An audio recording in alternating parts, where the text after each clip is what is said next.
안녕하세요. 손정식입니다. 오늘은 고혈압은 어떻게 병이 되었나 라는 제목으로 고혈압 진단과 치료의 역사에 대해서 말씀드리고, 고혈압 진단과 치료의 기본적인 근거를 제시한 랜드마크 RCT 트라이얼들을 소개해 드리겠습니다.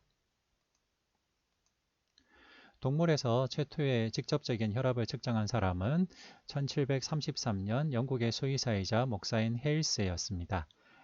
스테판 헤일스는 말의 동맥에 집어넣은 노쇠 파이프를 유리관으로 연결해 피가 치솟는 높이를 기록함으로써 동물에서 직접적인 혈압을 측정하였습니다.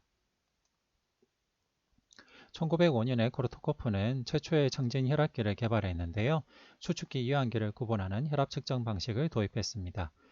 코르토코프 사운드는 지금도 공식 용어로서 널리 사용되고 있습니다. 그럼 고혈압은 어떻게 병으로 인식이 되었는지 그 역사적인 흐름을 보겠습니다. 이렇게 혈압을 측정하게 되자 혈압이 너무 높으면 생명에 위협이 될 수 있겠다는 생각이 들었지만, 그렇다고 높은 혈압을 강제로 낮추는 것이 과연 환자들에게 도움이 되는 일인지 확신할 수 없는 상태였는데요. 당시에는 혈압이 그렇게 올라간 것이 뭔가 그럴 만한 이유가 있어서 그런 것이고, 억지로 혈압을 낮추는 게 자연의 섭리 또 인체의 생리를 거스르는 일일 수 있다는 생각이 퍼져 있었습니다. 1856년 트라우베는 고혈압 상태는 우리 몸의 바이탈 오간에 충분한 혈액을 공급하기 위한 보상기전이라는 이론을 폈는데요. 이런 적응 과정 혹은 생리적인 보상기전이라는 개념이 당시에는 받아들여졌습니다. 1925년에는 혈압이 230, 130에 이르는 33세 남자 환자를 치료하기 위해 허리에 교감신경을 잘라주는 수술을 했는데요. 다행스럽게도 좋은 예후를 보여주었습니다. 그리고 1928년도에는 미국 보험회계사협회가 고혈압 환자들이 오래 살지 못한다는 통계를 내놓았고요. 이에 관련된 고혈압과 심혈관계 질환에 관련된 다른 연구들이 발표가 되었습니다.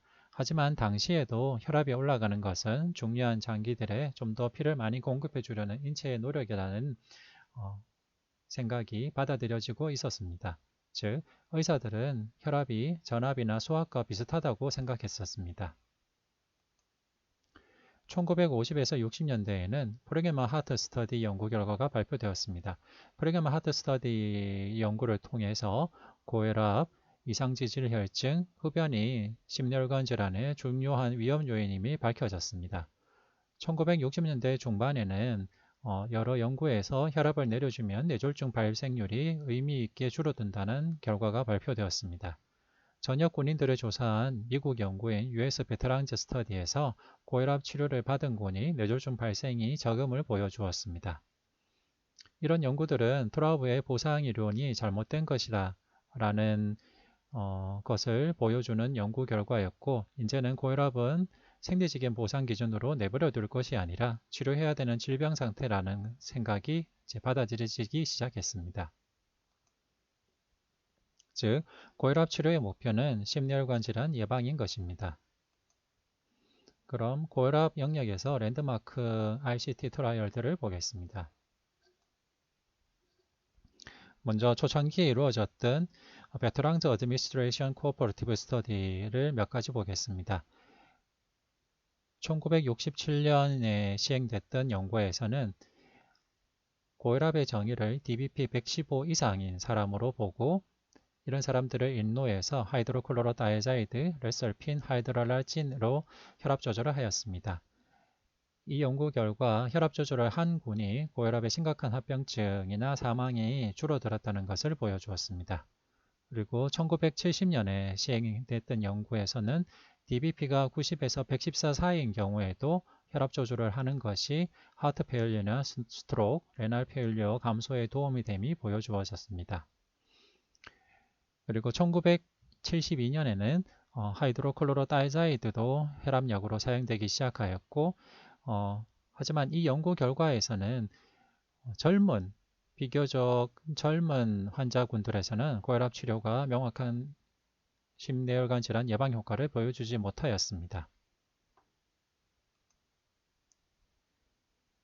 그 다음 발표되었던 중요한 랜드마크 트라이얼로 셰프 스터디, 스탑 스터디가 있습니다. 셰프 스터디는 고립성 수축기 고혈압 환자를 대상으로 시행된 연구인데 수축기 혈압이 160을 넘으면서 이완기 혈압은 90 미만인 사람들을 대상으로 했습니다. 이런 사람들을 대상으로 클로로달리론과 아테놀로를 사용하면 뇌졸중 위험을 감소시킬 수 있음을 증명하였습니다. 그리고 스탑 스터디는 수축기 혈압이 높고 이완기 혈압이 높은 70에서 84세 아주 노인 고혈압 환자를 대상으로 아테놀롤과 하이드로클로로다이자이드를 사용한 연구입니다. 이 연구 결과에서도 고혈압의 약물 치료가 뇌졸중 발생 위험을 감소시킬 수 있음을 보여주었습니다. 시스트 유럽과 핫 스터디도 중요한 연구 결과입니다. 시스트 유럽 연구는 고혈압 치료가 고립성 수축기 고혈압 환자에서 심뇌혈관 질환 예방에 도움이 된다는 것을 보여준 연구인데 수축기 혈압이 160을 넘으면서 이완기 혈압이 95 미만인 사람을 대상으로 니트렌디핀과 에나라프릴을 사용한 연구입니다. 이 연구 결과 뇌졸중 위험을 감소시킬 수 있음을 보여주었습니다. 핫 스터디, HOT 스터디는 고혈압에서 적절한 혈압 조절 목표를 검증한 연구입니다. 최적의 이완기 혈압 목표로서 90 미만, 85 미만, 80 미만 이 세 가지 군을 비교한 연구이고 펠로디피나 AC 이니비터, 베타 차전대 등을 사용해서 혈압 조절을 하였습니다. 전체적으로는 혈압 조절 목표들 사이에서 특별히 통계적으로 유의한 차이를 보여주지 못하였습니다. 즉, DBP 목표가 90 미만 또는 85 미만, 80 미만 사이에 통계적으로 유의한 심뇌혈관 질환의 예방 효과 차이를 보여주지 못하였는데 다만 당뇨 환자에서 80 mHg 이하로 조절하게 되면 심뇌혈관 질환 예방을 좀 더 시킬 수 있음을 보여주었습니다. 이 핫스터디 연구 결과를 레퍼런스로 당뇨 환자들은 좀 더 철저한 혈압 조절 목표를 제시하게 되었습니다. 올해 스터디, 프로그레스 스터디, 라이프 스터디도 중요한 연구입니다. 올해 스터디는 클로로달리돈, 독사조신, 암로디핀, 리시노프릴 이 네 가지 항고혈압 약제 중에 어떤 약제가 심뇌혈관 질환 예방에 효과적인지를 비교한 연구입니다. 140에 90 이상인 사람들을 대상으로 약물 치료를 하였고 처음 발표된 연구에서 알파차자덴제인 독사조신이 클로로달리돈 복용군보다 심혈관 질환 위험과 뇌졸중 심부전 위험이 더 높았다는 것이 발표가 되어서 알파차단제인 독사조신이 먼저 탈락이 되게 되었습니다. 올해 스터디 연구 결과 이후로는 알파차단제인 독사조신이 더 이상 항고혈압 약제로 쓰이지 않게 되었습니다. 프로그레스 연구는 뇌졸중 또는 일괄성 허혈 발작의 병력이 있는 사람들을 대상으로 혈압 조절에 심뇌혈관 질환 예방 효과를 검증한 연구이고 페린도프릴과 인다파마이드를 사용해서 혈압 조절을 하였는데 이렇게 뇌졸중 또는 TI 병력이 있었던 사람들이 혈압 조절을 하게 되면 뇌졸중 위험이 감소됨을 보여준 연구입니다. 라이프 스터디는 자심실 비대를 동반한 고혈압 환자를 대상으로 안지오텐신2 수용체 차단제인 로살탄과 아테놀로를 비교한 연구입니다.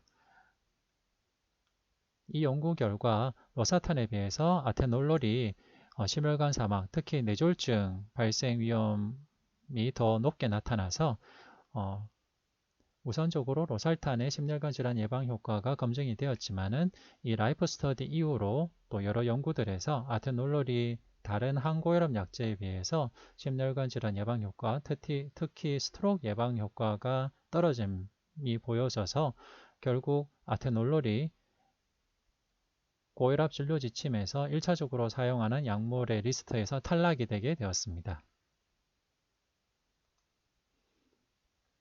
올해 스터디를 세부적으로 보면 칼슘 채널 블로커인 암로디핀, AC 이니비터인 리시노프릴, 다이자이드 라이크 다이렉티스인 클로로달리돈을 비교한 연구인데요. 이 연구 결과 암로디핀, 리시노프릴, 클로로달리론의 심혈관 질환 예방 효과가 통계적으로 유의한 차이 없이 다 심혈관 질환 예방 효과를 보였습니다. 전체적으로는 통계적으로 유의한 차이가 없었지만은 세부적으로 보시면은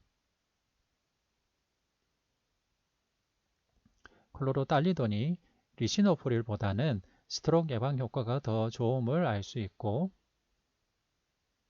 클로로달리돈이 암로디핀보다 신부전 예방 효과가 더 좋고, 클로로달리돈이 리시노프릴보다 신부전 예방 효과가 더 좋다는 것이 밝혀진 연구이기도 합니다. 이 올해 스터디 연구 결과는 당시에 큰 영향을 미쳤습니다. 즉, 당시에 상당히 저렴한 약이었던 다이자이드 라이크 다이루틱스인 클로로달리돈이 훨씬 더 비싼 약제인 암로디핀이나 리시노프릴만큼 심혈관 질환 예방 효과를 보였고, 특히 스트로크 예방 효과로는 리시노프릴보다 더 좋았고, 하트 페일러 예방 효과는 암로디핀과 리시노프릴보다 더 좋았다라는 것이 발표됨에 따라서 다이자이드 라이크 다이렉티스인 클로로달리돈이 1차 항고혈압 치료로서 더 권고가 되게 되었고, 이 올레 스터디를 근거로 당시에 발표되었던 JNC7 고혈압 가이드라인에 컴펠링 인디케이션이 없는 고혈압 환자들의 1차 약물 치료로 다이자이드 약제가 1차 치료도 권고가 되게 되었습니다. 즉, 이 올레 스터디가 JNC7을 탄생시킨 주역이었던 것입니다. 그리고 복합 약제에 대한 연구 결과들을 보면 어컴퍼리시 스터디와 아스콧 스터디가 있습니다. 어컴퍼리시 스터디는 처음부터 복합 약제를 사용한 연구인데요. 고위험 고혈압 환자를 대상으로 ACE 이니비터인 베나제프릴과 암로디핀 또는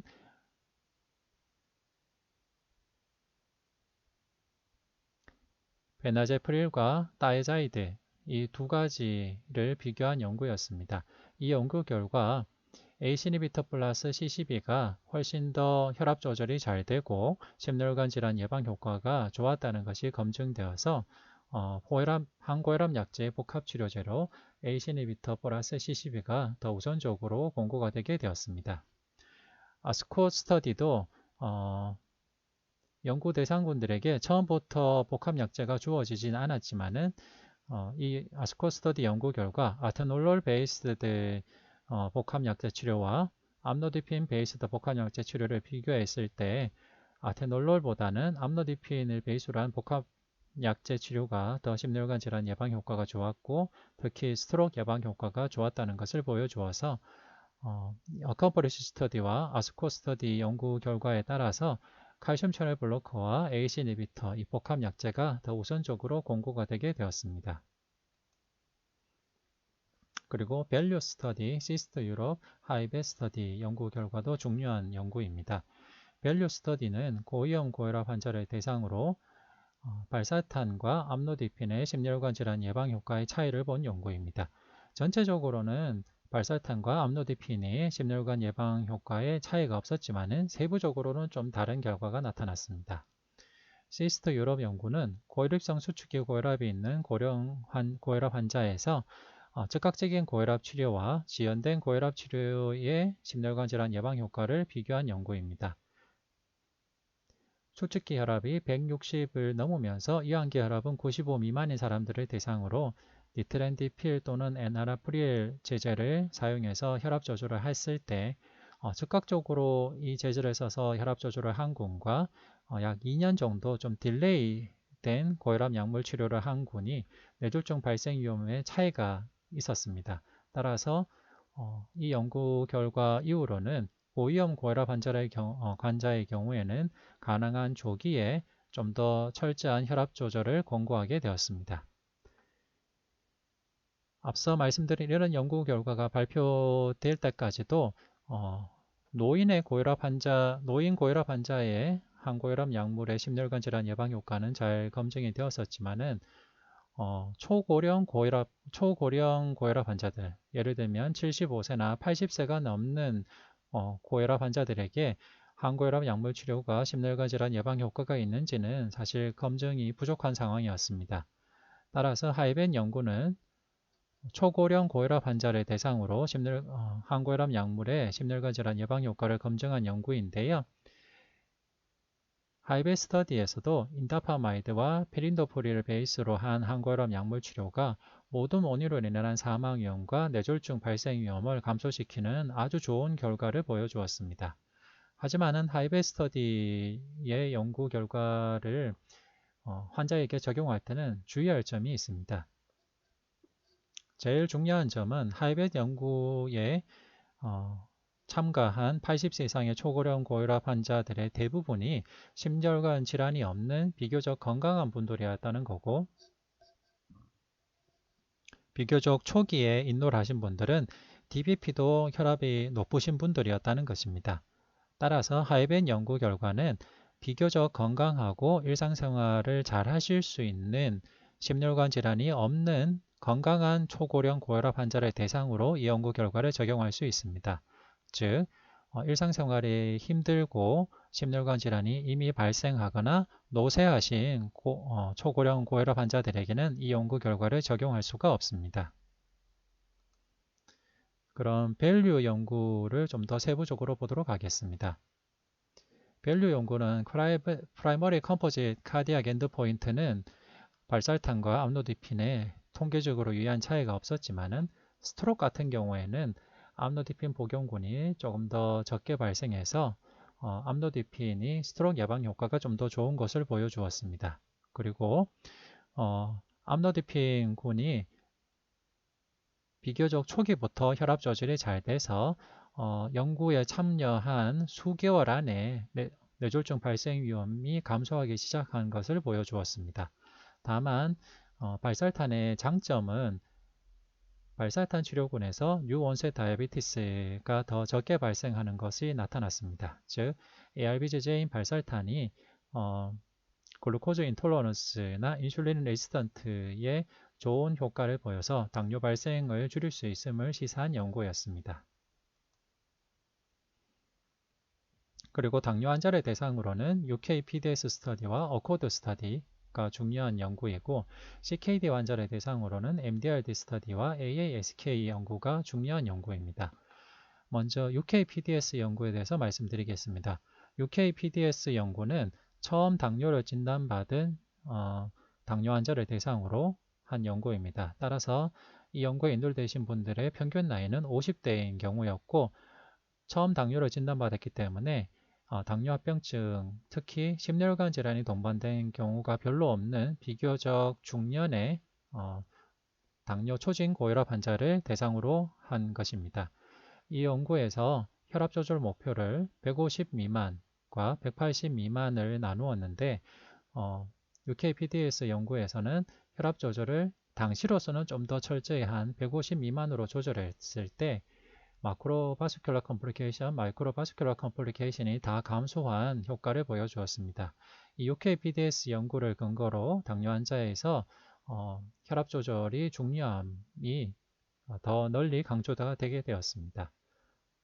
특히 당뇨 환자에서 혈압 조절이 중요한 것은 UKPDS 연구가 발표됐을 당시에는 당뇨 환자들에서 사용되는 혈당 조절이 당뇨의 소혈관 합병증, 즉 마이크로바스큘러 컴플리케이션은 줄일 수 있었지만은 대혈관 합병증인 즉 관성동맥 질환, 뇌혈관 질환 같은 이런 대혈관 합병증을 줄이는 데는 혈당 조절 치료가 당시까지는 효과가 없었습니다. 당뇨 환자들에서 관성동맥 질환, 뇌혈관 질환, 페리페럴 아테리 디지즈 같은 이런 대혈관 합병증을 줄일 수 있는 방법이 이 당시까지는 혈압 조절이 밖에 없었기 때문에 당뇨 환자에서 혈압 조절은 매우 중요한 것이었습니다.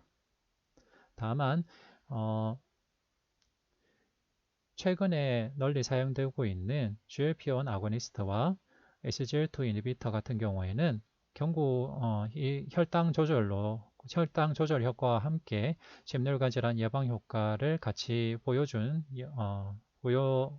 보여주었기 때문에 최근 당뇨 진료 지침에서는 GLP-1 아고니스트와 SGLT 인히비터 사용이 더 우선적으로 권고가 되게 되었습니다.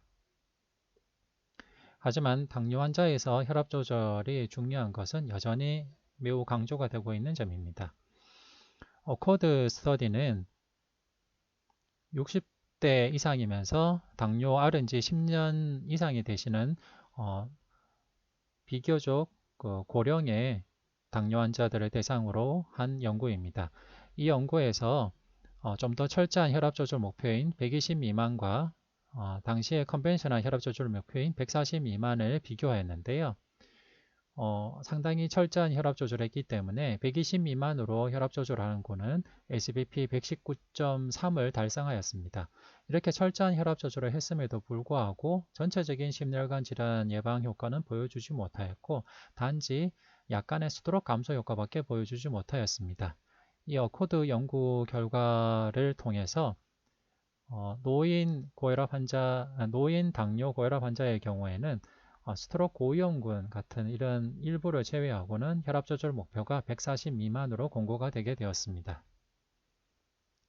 CKD 환자를 대상으로 한 랜드마크 트라이얼인 MDRD 스터디는 민 아테리얼 플러스 프레셔 107군과 민 아테리얼 프레셔 92군을 나누어서 이렇게 혈압 조절 목표의 차이에 따른 클리니컬 엔드포인트의 예방 효과를 본 연구입니다. 하지만은 전체적으로는 민 아테리얼 프레셔를 92까지 낮춘 군이 클리니컬 엔드포인트의 차이를 보여주지 못하였지만은 다만 단백뇨가 동반된 경우에는 좀 더 철저하게 혈압 조절을 한 군이 클리니컬 엔드포인트 예방 효과를 보여주었습니다. 아프리칸 아메리칸 CKD 환자를 대상으로 한 AASK 연구에서도 좀 더 철저한 혈압 조절과 컨벤셔널 혈압 조절의 클리니컬 엔드포인트 예방 효과 차이를 보았는데요. 전체적으로는 철저하게 혈압 조절을 해도 클리니컬 엔드포인트 예방 효과가 없었습니다. 다만 이 연구에서도 단백뇨가 동반된 경우에는 CKD 프로그레션 같은 이른바 클리니컬 엔드포인트 예방 효과를 보여주었습니다. 따라서 이 CKD 연구 결과들에 따라서 대부분의 진료 지침에서 단백뇨 또는 미세알부민뇨가 동반된 CKD 환자의 경우에는 좀 더 철저한 혈압 조절을 권고하게 되었습니다. 온타겟 스터디, 스프린트 스터디, 호프3 스터디도 아주 중요한 연구입니다. 온타겟 스터디는 심혈관 질환이나 당뇨병을 동반한 고위험 고혈압 환자를 대상으로 텔미사탄군, 라미프릴군, 텔미사탄 라미프릴 복합제군 이 세 군을 비교한 연구입니다.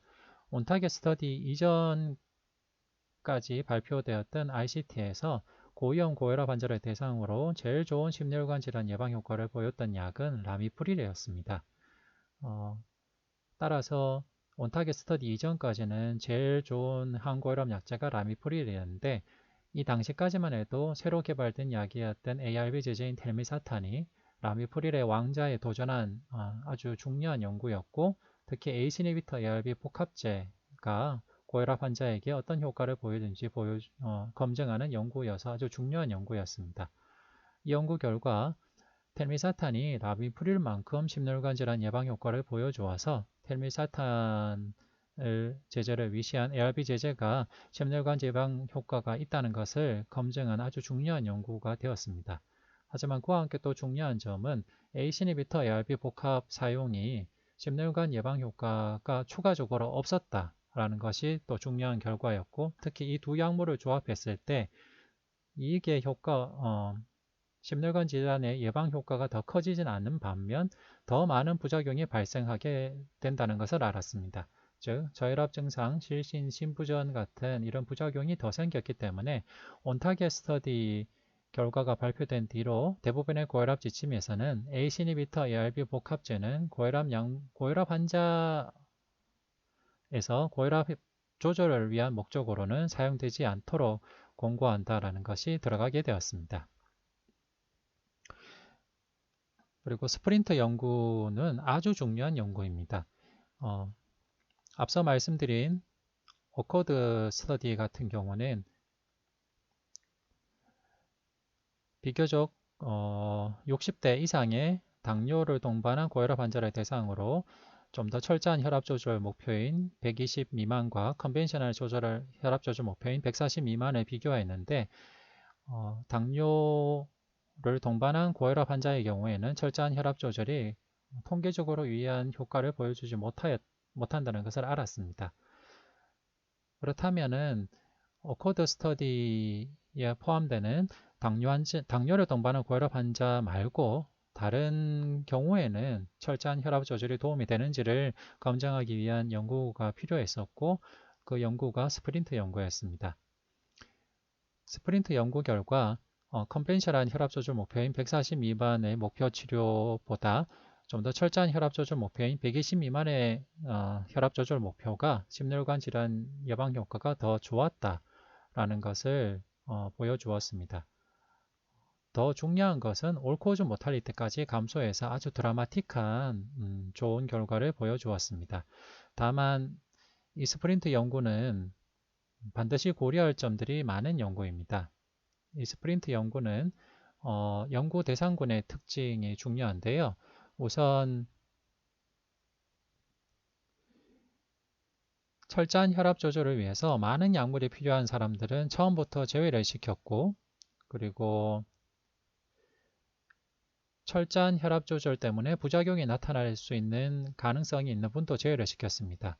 예를 들면 기립시 저혈압이 있는 분도 아예 처음부터 베이스라인으로 제외가 돼 있고요. 그리고 이 당시까지만 해도 철저한 혈압 조절이 더 좋은 심혈관 질환 예방 효과를 보인다는 근거가 없었기 때문에 이 스터디 프로토콜도 아주 조심스럽게 혈압약을 증량하는 프로토콜로 짜여져 있었습니다. 그리고 스프린트 연구가 다른 연구와 특별히 다른 점은 혈압 측정 방법입니다. 스프린트 연구에서 사용한 혈압 측정 방법은